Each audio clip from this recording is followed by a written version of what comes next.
जिंदगी की हर आवश्यकता पूरी करने की अपेक्षा भी है, उम्मीद भी है और उसे विश्वास है कि मैं पढ़ लिख करके बहुत कुछ कर लूंगा।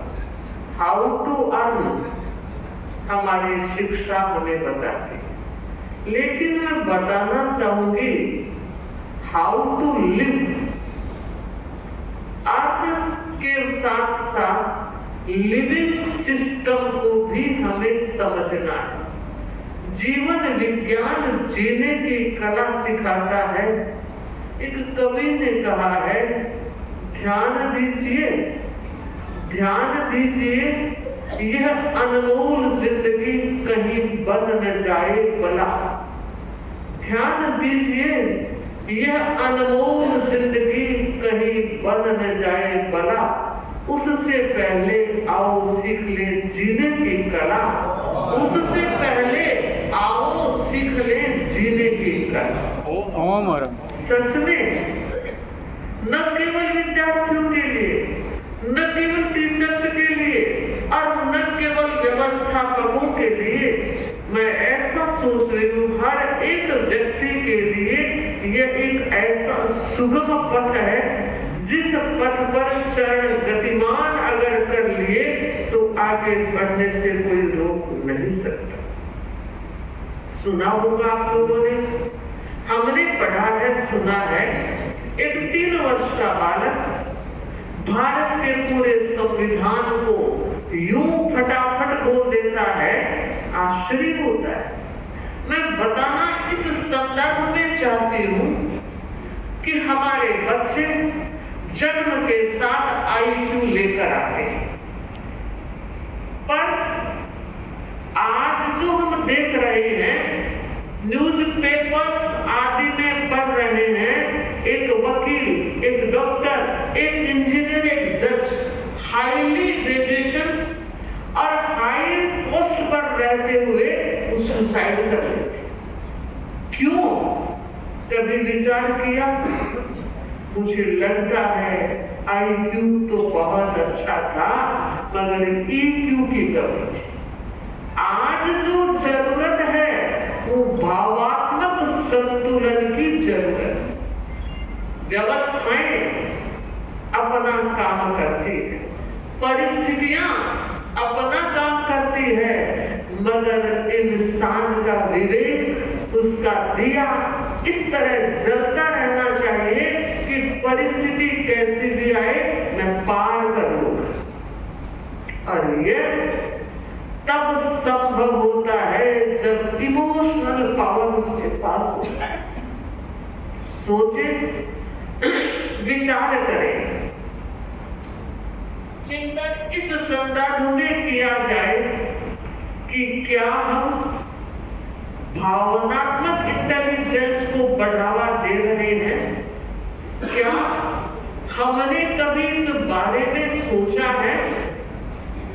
मैं मानती हूं, चाहे आप किसी फील्ड में हो, शिक्षक परिवार मेरे सामने उपस्थित है और सामान्य सभी शावक शाविकाएं भी उपस्थित हैं। दोनों की जिंदगी में बहुत बड़ा अंतर नहीं है। क्यों? क्योंकि जीवन की जो जिम्मेदारियां और जवाबदारियां हैं वो एक जैसी। अब आप उसको पूरा कैसे कर रहे हैं, इसका चॉइस, इस फील्ड की चॉइस आपकी अपनी। मैं यह बताना चाह रही हूं कि हम कहीं भी काम करें तो क्या यह संभव है कि काम तो करेंगे मगर कोई कठिनाई नहीं आएगी? लगता है कैसा भी फील्ड हो, कठिनाइयां इर्द गिर्द घूमती रहे। मैं ये आज बताने की कोशिश कर रही हूं कि कठिनाइयां जिंदगी का एक पार्ट है। कठिनाइयां जिंदगी का एक पार्ट है, प्रतिकूलताएं भी जिंदगी का एक पार्ट है। हम ऐसा जीवन जिए कि ये पार्ट आर्ट बन जाए। हम ऐसा जीवन जिए कि ये पार्ट आर्ट बन जाए। ओम और ये तभी संभव होगा जब हम अपनी प्रज्ञा को, हम अपनी भावधारा को एक दिशागामी रखेंगे, वो कौन सी दिशा? वो है पॉजिटिव सोच की दिशा। शिक्षक ने विद्यार्थियों से कहा कि सबको पॉजिटिविटी बढ़ानी है, हर बात में पॉजिटिव रहना है।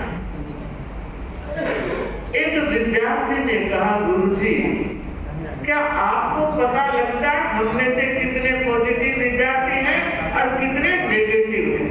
तो कहा बिल्कुल पता है।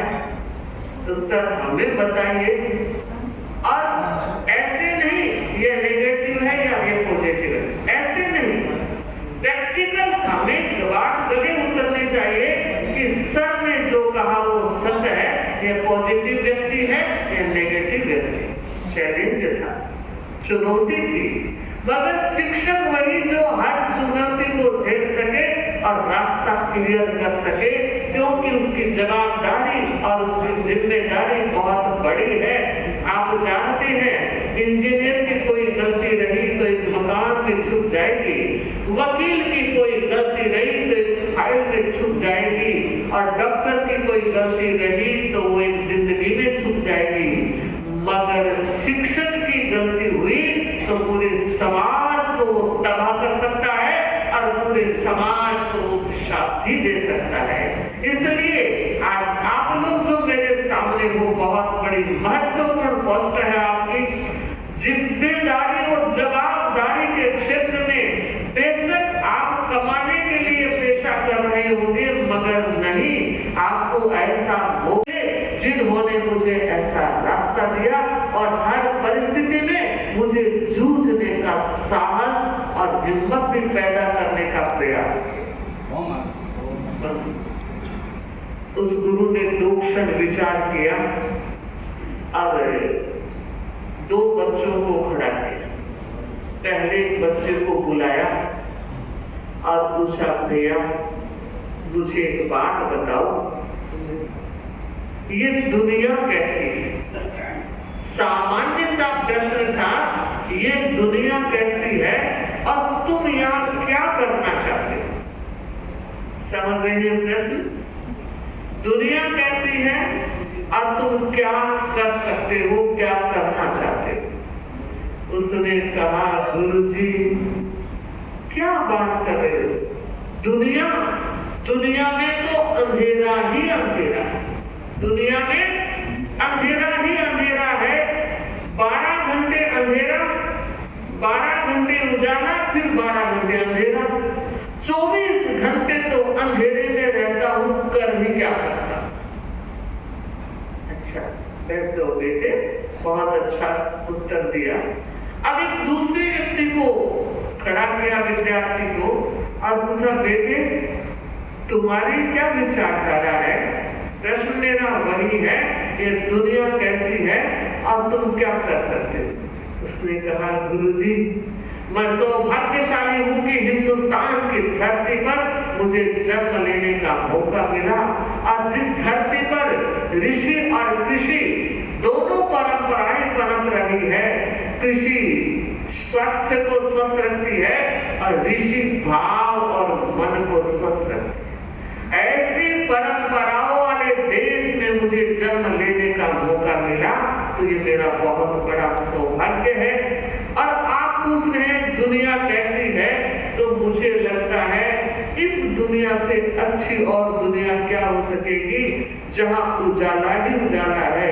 सर अभी उजाले में बैठे हैं, ये 12 घंटे का उजाला हमें मिला है, और उसके बाद मात्र 12 घंटे के अंधेरे में रहकर फिर हम उजाले में चले जाएंगे, फिर 12 घंटे उजाला, 24 घंटे तो हम प्रकाश में रहते हैं। जितना कुछ कर सकते हैं कर लेंगे। सर मुझे बहुत कुछ करना है, मेरा प्लान और योजनाएं चल रही है, केवल योजना नहीं, केवल प्लान नहीं, मैं उस पर निर्णायक स्वर के साथ जुड़ गया हूं और क्रियान्विति का प्लेटफॉर्म भी मैंने बना लिया। अब तो आप खुद ही समझ गए होंगे कि नेगेटिव कौन था, पॉजिटिव कौन था। जो अंधेरा देख रहा था नेगेटिव व्यक्ति था, उजाला देख रहा था, पॉजिटिव था, और हकीकत में उतना ही उजाला है, उतना ही अंधेरा है, मगर सोच का ही तो फर्क है। एक दो तरफ उजाला और 12 घंटे का अंधेरा देख रहा है, एक दो तरफ अंधेरा और 12 घंटे का उजाला देख रहा है, जबकि फर्क कुछ भी नहीं है, अंधेरा भी है, उजाला भी है। सच यही जिंदगी का राज और रहस्य है कि ना कभी अंधेरा कम होगा और ना ही कभी उजाला कम होगा। हमें विचार करना है कि हम कैसा जीवन जिए और आसपास को कैसा जीवन जीने के लिए प्रेरित करें, ये बहुत बड़ी बात होगी। मैं बताना चाहूंगी त्यागी जी से, सन 2002 बेंगलुरु में हमारा चातुर्मास था, जैसा कि अभी चल रहा है। हम जैन संतों का 4 महीने का और कभी कभी 5 महीने का चातुर्मास होता है। हम एक जगह रहकर धर्म प्रचार किया करते हैं, बाकी तो हमारी यात्राएं चलती रहती है। 2002 में बेंगलुरु गांधी नगर में हमारा चातुर्मास चल रहा था। इन बिटवीन एक शिक्षकों का शिविर लगा था, मुझे आज भी याद है। बाल गंगाधर जी ने उस शिविर को आयोजित किया था। मूलचंद जी नार और ललित आचा ने बहुत काम किया था, और लगभग जहां तक मुझे स्मृति है 350 टीचर्स ने उस प्रशिक्षण में, जीवन विज्ञान प्रशिक्षण में भाग लिया। अभी श्रीमती लूणिया ने एक बात कही थी कि कर्नाटका के स्कूलों में जीवन विज्ञान चल रहा है, तो वो वैसी पृष्ठभूमि साधु संतों ने और श्रावक समाज ने तैयार की है। गुरुदेव आचार्य महाप्रज्ञ जी के इस अनूठे अवदान को आगे बढ़ाया है। तो मैं ये मान रही हूँ कि आपके यहाँ भी न केवल बेंगलुरु में 2005 चेन्नई चातुर्मास में भी एक ऐसा ही प्रशिक्षकों का शिविर कैंप लगाया गया था। तो मैं श्रद्धा को मजबूत करने वाली बात उस बहन ने कही और कहा, जहां ये जो कुछ घटित हुआ है आप मुझे माने मैंने किया तप नहीं, ये मेरे गुरु की शक्ति से तप हुआ है, गुरु की ऊर्जा से तप हुआ है। गुरु ने शक्ति दी, गुरु ने ऊर्जा दी और मेरा तप हो गया। तो पूछा गया तेरे गुरु कौन है? आप किसी को पता है कौन थे? ठीक बताया, मेरे गुरु है वीर विजय। तो बहन बताओ वो अभी कहाँ है? फतेहपुर सीकरी में है? नहीं हम दाता, वो फतेहपुर सीकरी में नहीं है। तो कहाँ है? वो भरूच में, गुजरात के क्षेत्र का नाम है, क्षेत्र है भरूच। तो हमारे गुरुदेव अभी चातुर्मास भरूच में कर रहे हैं। तो कहा भाई बिल्कुल समझ में आने वाली बात नहीं, कहाँ तो तेरे गुरु और कहाँ फतेहपुर सीकरी में तुम, कैसे ऊर्जा मिल सकती है? कल्पना से और विश्वास से बाहर की बात है। सुनी उस बहन ने जवाब दिया कि जहां पना आप देख रहे हो सूर्य धरती से कितनी दूर है, उसके बाद भी उसकी किरणें आती है, प्रकाशमान धरती उठती है। सो सूरज उगवे, सो सूरज उगवे चंदा चढ़े हजार, सो सूरज उगवे चंदा चढ़े हजार, इतना चानन होत भी गुरु बिन घोर। जब सूर्य इतनी दूरी पर रहता हुआ प्रकाश दे सकता है तो गुरु की ताकत अपरंपार है। और कहते हैं चंपा बाई के लिए सजी हुई थाली में एक वेश आता है और कह रहे हैं मैं तुम्हें आज अपनी धर्म बहन स्वीकार करके ये भेंट देना चाहता हूं, कि मुझे इस भेंट की जरूरत नहीं जहां बना। और अगर आपने जब कह दिया है कि मैं तुम्हें धर्म बहन के रूप में स्वीकार करता हूं, तो मेरा दायित्व है भाई से तो कुछ लेना ही चाहिए। और भाई से लेने का हक जिस दिन ये रिश्ता बना तभी से आजन्म जुड़ गया है ये रिश्ता। मैं जरूर आपसे लूंगी, पर जब आपने बहन ही कह दिया तो बहन की पसंद की चीज तो दोगे ही। तो कहा देख, उस कपड़े को दूर हटाया, उसमें बेस बागा ही नहीं, सोने का हार भी था, अंगूठी भी थी, और देखा कि मैंने तो सोचा महिलाओं को तो यही पसंद है, कितना ही लेकर आ जाओ, थोड़ा सा तो और ही चाहिए। बंधु, वो चंपाबाई कहती है ये तो बाद की बात है, मेरी जो पहली पसंद है जहांपना सच है या झूठ मुझे नहीं मालूम। कितनी सयानी थी, सच है या झूठ मुझे नहीं मालूम, मगर मैंने सुना है, आंखों से देखा नहीं, कानों से सुना है, और मैं सुनी हुई बात जहांपना को कह रही हूँ। मेरी गुस्ताखी माँ को अगर कोई अभिनय हो जाए तो मैं अभय के साथ आगे बढ़ना चाहती हूँ। और अकबर ने कहा अभय है बहन, बताओ क्या बात सुनी। तो कहा मैंने ये सुना है कि आप जब नाश्ता करते हो तो 500 चिड़ियों की जीभ का मांस खाते। इतनी कड़वी बात सबके बीच में जो लोग खड़े थे वो ऊपर नीचे हो गए। अब क्या होगा, अब क्या होगा पता नहीं। जैन समाज पर कैसा कहर बरतेगा, पता नहीं सम्राट अकबर अब क्या आदेश फरमान कर देंगे। मगर बंधु वो था तप का प्रभाव, वो था कहने की शक्ति का प्रभाव। और कहते हैं अकबर ने कहा बहन तूने सच कहा है, आज के बाद तेरे चरणों की कसम मैं नहीं दूंगा। और बंधु मैं बताना चाहती हूँ अगर वो बल घोड़ा ना निकला होता तो ये बात भी खरी की खरी रह जाती। उसके बाद इतने प्रभावी हुए हैं अकबर, भरूच से हीर विजय जी को दिल्ली बुलाया गया है, चातुर्मास करवाया गया है, और उन्होंने ये पर्यूषण काल में अमारी की घोषणा की है कि 8 दिन तो आपके और 4 दिन मेरी तरफ से, 2 दिन पहले और 2 दिन बाद, 12 दिनों तक मांसाहार कोई नहीं खाएगा, निराहार शाकाहार में सब जिएंगे।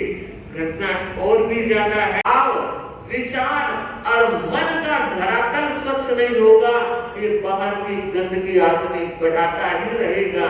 तो हम चाहते हैं देश की स्वच्छता के अभियान में, कन्या सुरक्षा के अभियान में भी, और न जाने कितनी योजनाएं जो भारत को विकास के स्तर पर ऊंचा उठाने में काम करेंगी। उसमें जीवन विज्ञान मील का पत्थर बन सकता है। जरूरत है हम आचार्य महाप्रज्ञ जो प्रज्ञा के पुरुष थे और उनका इंट्यूशन पावर मुझे लगता है बड़ा गजब का था। उन्होंने अपने गुरु आचार्य तुलसी के पाद पंकजों में बैठकर बहुत कुछ सहेजा, बटोरा, और खुले हाथों से समाज और संघ को ही नहीं पूरी मानव जाति को उपकृत करने वाला यह जीवन विज्ञान का उपक्रम है। तो आइए इस बारे में हमें केवल भाषण ही नहीं, केवल प्रवचन ही नहीं, प्रशिक्षण की तैयारी में भी अपने आप को इन्वॉल्व करना है। एक बार मनोज जी की पूरी टीम, शांतिलाल जी, आदि सभी को साधुवाद, और हम चाहते हैं यह कार्यक्रम आगे बढ़ता रहे। अभी बात नेगेटिविटी की और पॉजिटिविटी की बहुत अच्छे एग्जाम्पल से बताई। तो नेगेटिविटी को पॉजिटिविटी में कैसे कन्वर्ट करें, इसमें जीवन विज्ञान की एक अहम भूमिका है और हो सकती है। हमारे स्कूलों में, मैं विशेषकर डिस्ट्रिक्ट ईस्ट की बात करूं तो हमारे लगभग 120 सरकारी स्कूलों में 2 लाख बच्चे पढ़ते हैं। साथ ही हमारे कुछ स्कूल जो है वो एडेड स्कूल्स हैं, प्राइवेट स्कूल्स हैं। मतलब अपने आप में ये जिला पूर्व में लगभग 6 लाख बच्चे स्कूलों में पढ़ते हैं। मैं जो सभी स्कूलों को जोड़ूं, एक बहुत बड़ा हिस्सा ये जिम्मेदारी स्कूलों की है कि बच्चों का सर्वांगीण विकास की बात जगह कदर कागजों में बहुत करते हैं कि व्यवहार में वो कैसे है इसका ध्यान नहीं करते। अभी मन से बहुत सारी उपयोगी बातें अभी आपने बताया कि मॉर्निंग असेंबली में इसको इम्प्लीमेंट करें, महज मॉर्निंग असेंबली तक ही सीमित ना रहे और ये हमारे कार्यक्रम का हिस्सा, आपके जो हमारे करिकुलम है, पाठ्यक्रम है, उसका हिस्सा भी बने और बच्चों में इस तरह के संस्कार फलित किए हैं। ये मेरी अपनी धारणा है। आज के इस विषय पर जैसा आप जानते भी हैं, जीवन विज्ञान श्रेष्ठ मानव एवं समाज निर्माण के लिए अत्यंत उपयोगी है। समाज का निर्माण जो आज हमारे स्कूलों में बच्चे हैं, ये कल का भविष्य है। इसी पर देश की बुनियाद नींव निर्भर करती है। श्रेष्ठ मानव एवं मानवता का सृजन आज विश्व के सामने एक समस्या है। एक अच्छी मानवता कैसे डेवलप करें समस्या है। और आपके जो मूल्य आधारित शिक्षा पद्धति है, उसके विकास के लिए राष्ट्र को विकसित करना बहुत आवश्यक है।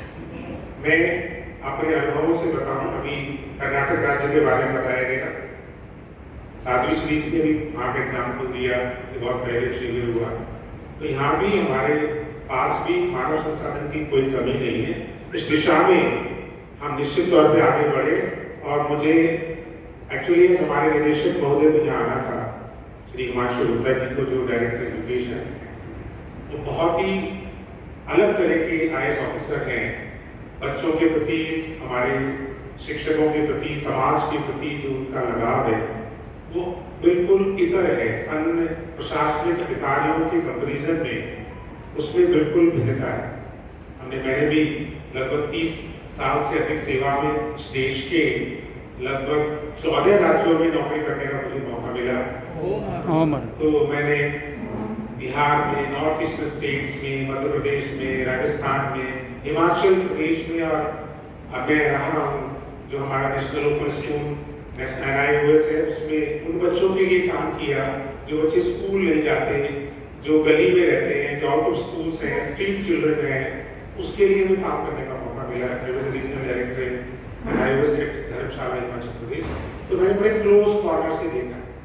इस पक्ष पर कोई संस्था का विचार कर रही है तो ये बहुत ही स्वागत योग्य है। इस सब को हमको बढ़ाना। तो मैं डिप्टी डायरेक्टर एजुकेशन, मैं यहाँ से भरोसा देता हूँ कि जो चर्चा यहाँ पर हुई है, मैं उसको अपने निदेशक महोदय के साथ साझा करूँगा और साझा करने के साथ साथ जिस तरह के प्रशिक्षण की अभी यहाँ पे बात की गई, उसको निश्चित तौर पर क्रियान्वित करेंगे, ऐसा मेरा मानना है। और ये हमारे विशेष तो मैं अपने डिस्ट्रिक्ट की बात करता हूँ।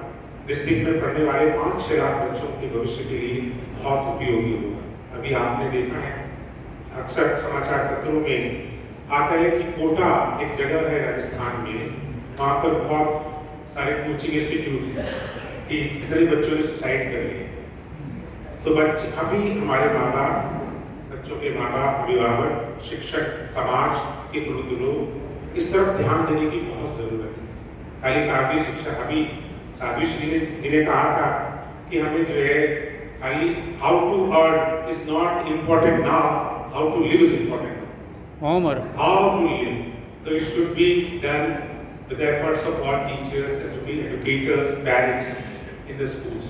तो ये बहुत जरूरी है। मैं इस मंच से आपको पूरा विश्वास दिलाता हूँ कि मैं आपके द्वारा उठाए गए जो बहुत गंभीर विषय है, जो बहुत सकारात्मक भी है, जिससे हमारे स्कूलों के बच्चों का बहुत भावनात्मक विकास होगा, उसके विषय में हम निदेशक महोदय से मैं चर्चा करूँगा और आने वाले समय में एक शिविर हमारे अध्यापकों का किया जाए, ताकि ये सोच, ये विचार, ये जीवन विज्ञान की जो हमारी मूलभूत संकल्पना है, ये स्कूलों तक पहुँचे, ताकि स्कूल में पढ़ने वाले बच्चों का विकास हो सके, भावनात्मक विकास हो और वो देश के अच्छे नागरिक बने और इस देश के विकास में अपना बहुत योगदान।